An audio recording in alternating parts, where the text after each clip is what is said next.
भोसड़ी तू पागल बना के, तू खुश छी ससुरा में जाके, तू खुश छी ससुरा में जाके, तू खुश छी ससुरा में जाके। गे भोसड़ी तू पागल बना के, तू खुश छी ससुरा में जाके। गे भोसड़ी तू पागल बना के, तू खुश छी ससुरा में जाके। यादों में तोरा काटे छी दिन गए, जीवन तोरा भुला के। गे भोसड़ी तू पागल बना के, तू खुश छी ससुरा में जाके। गे भोसड़ी तू पागल बना के, तू खुश छी ससुरा में जाके। गे भोसड़ी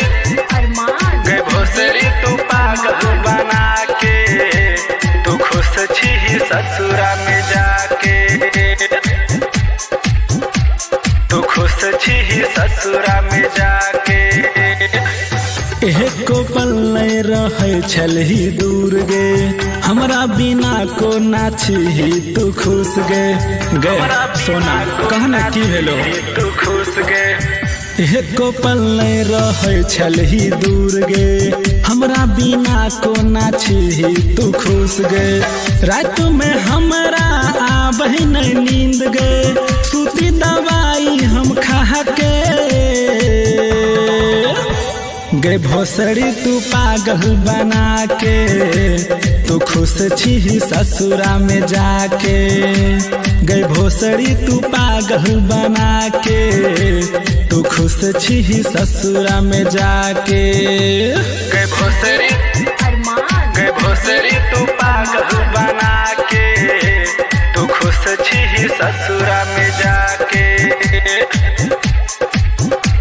तू खुश छी ससुरा में जाके।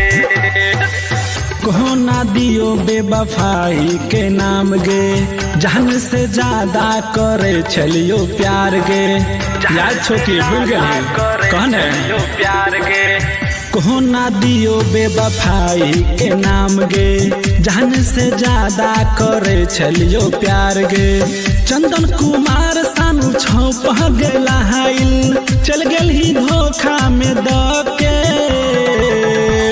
गे भोसड़ी तू पागल बना के, तू खुश छी ससुरा में जाके।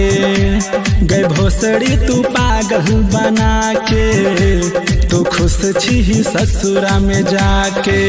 याद में तोरा काटे छी दिन गए, जीवन तोरा भुला के। गे भोसड़ी तू पागल बना के, तू खुश छी ससुरा में जाके। गे भोसड़ी तू पागल बना के, तू खुश छी ससुरा में जाके।